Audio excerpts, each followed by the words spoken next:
Welcome to lesson 6.5, Properties of Kites. So what we want to keep in mind as we go through this lesson is that idea of the hierarchy of polygons. So in this case, below kites are rhombuses and squares when we do this hierarchy. So because kites include rhombuses and squares beneath it on the hierarchy, the properties of kites are also properties of rhombuses and squares. So whatever is true here for a kite is also true for rhombi and squares. So our first theorem that we're looking at is the kite symmetry theorem, which says the line containing the ends of a kite is a symmetry line for the kite. Now, what do we call the ends of a kite? Well, if we look at the one here, KT would be considered the ends of the kite. Or if it was drawn, and I don't have a concave one on here, but if we had a concave kite, which I'm going to try to pencil one in here, it's going to be ugly. But if we have a concave kite, which would be one shaped similar to this, then our ends would be here and here. So our line of symmetry would come down through it that way. So the ends of this kite on a concave one are right there.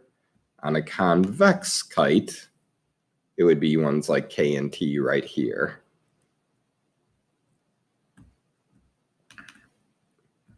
So then we have our other one, which is the kite diagonal theorem. The diagonal theorem, I would say, is a little more important than the symmetry theorem because this diagonal theorem allows us to do quite a bit of math related to kites. The symmetry theorem just lets us draw the line of symmetry. So what the diagonal theorem states is that the symmetry line of the kite is the perpendicular bisector of the other diagonal. So in this case, our symmetry line, KT right here, it would be the perpendicular bisector of my other diagonal. Well, what's the other diagonal? Well, by definition, a diagonal connects a vertex to a non-adjacent vertex. So that would be EI. So segment EI is my other diagonal. So KT is 1. And it's a special diagonal that connects the ends, so it's our symmetry line. And our other diagonal is EI. So what we know is KT is the perpendicular bisector of EI. So it meets it at 90 degrees and splits EI into two equal parts. And it also bisects the two angles at the ends of the kite. So segment KT here would bisect this whole big angle, EKI, and this angle, ETI. So let's look at some of this and put it together. So in example 1, it says, given the kite, KITE, with ends, KT, if EM was 8, so the distance from E to M is 8, and the measure of EKT right here is 40 degrees. ITK right here is 23.5. They want us to find as many other lengths and angle measures as we can. So what I know is, based on this theorem right here, I know angle EKT is congruent to angle IKM. Or IKT, same angle. So in this case, IKT, EKT, both are 40 degrees because that angle up here is being bisected. We can do the same on this end. Angle ETI, oh, not ETI, well, yeah, ETI, this big angle, is being split into two equal parts. So if ITK on the bottom here is 23.5, ETK up here is also 23.5. Then they told us EM was 8. Well, we know EI is being bisected by KT. So it's being bisected at point M. So if EM is 8, I also know IM is 8. So I could also say then the whole segment EI is 16 units. I could say the measure of angle EKI here, this whole angle, because I know its two parts are 40, that whole angle EKI is 80. I could say angle ETI down here by adding 23.5 and 23.5 together. I could also get that measurement. So there's a lot that we know.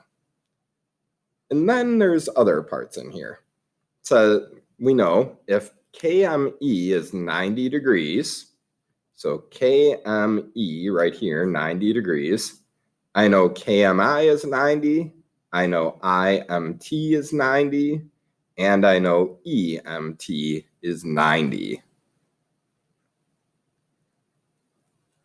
Now, based on those all being 90s, if I have a 90 and a 40, I can find my missing measure of these two triangles. 180 minus the 90 plus 40 would give me angle KEM right here and angle KIM right here. Both are 50 degrees. And then we can do the same down here. I have a 23.5 and a 90, so I could figure out angle TEM and angle TIM by doing 180 minus 90 and minus 23.5, giving me 66.5 for this angle here, TIM, and this angle here, TEM. So a lot of information that we can all derive from this one theorem.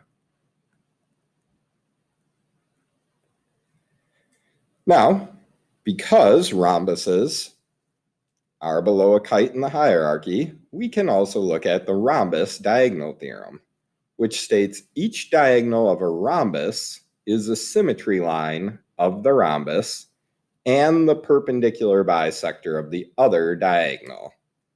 So if we have a rhombus, meaning all four sides are congruent, so a rhombus is a special type of kite, what it tells me is that each diagonal of this rhombus is the symmetry line and the perpendicular bisector of the other.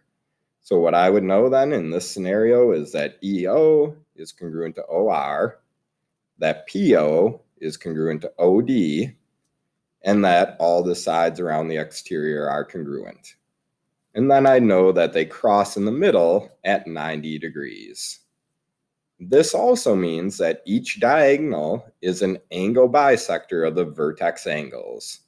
So that would mean diagonal ER is bisecting angle E up here and R down here, and segment PD is bisecting P and D into two equal parts. So let's look at that in example 2. In rhombus PEDR, if the measure of RED, so RED, so we're looking at this angle right here, is 52, find each angle measure. So all we know is RED right here is 52. So then what is REP? REP would be the same, 52 degrees, because this angle is being bisected. Well, now let's look at DRE. Well, in this case, for angle DRE, we know triangle DER,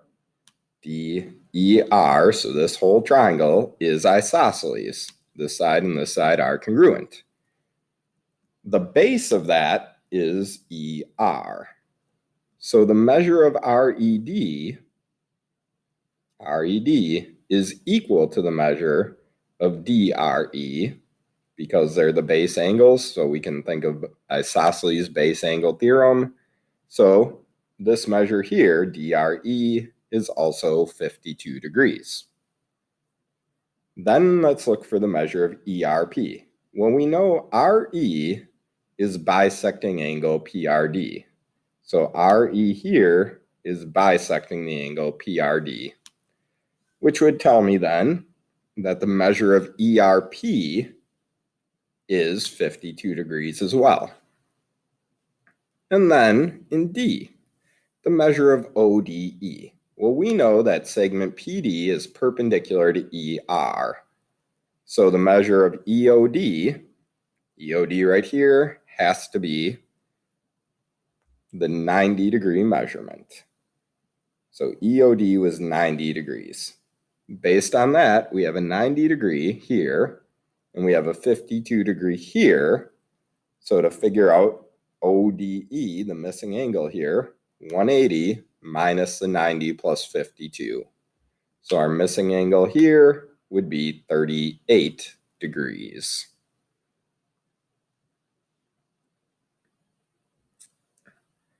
And then we get into everyone's favorite, proofs.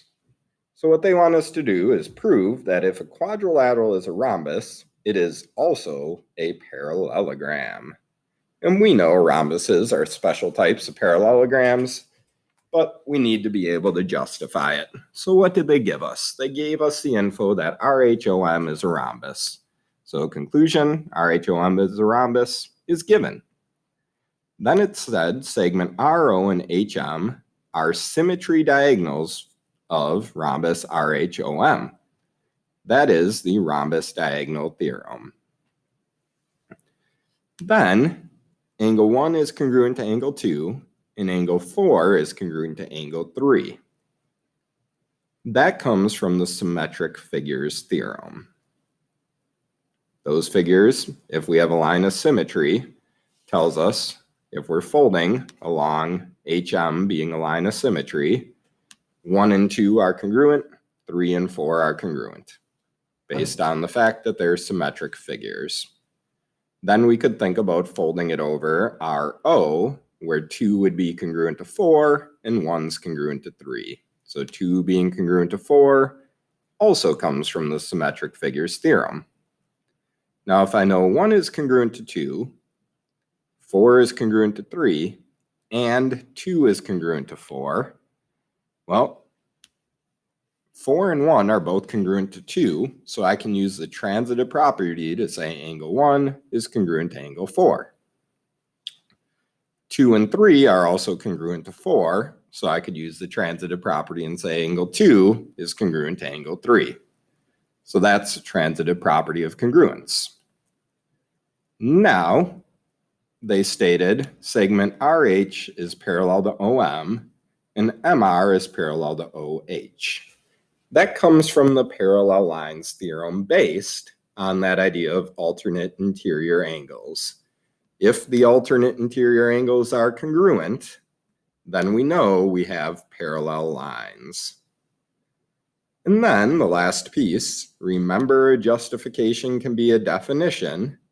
So these 1 through 5 have established the information for our definition. So we can simply say RHOM is a parallelogram based on the definition of parallelograms, meaning that they have 2 sets of parallel sides.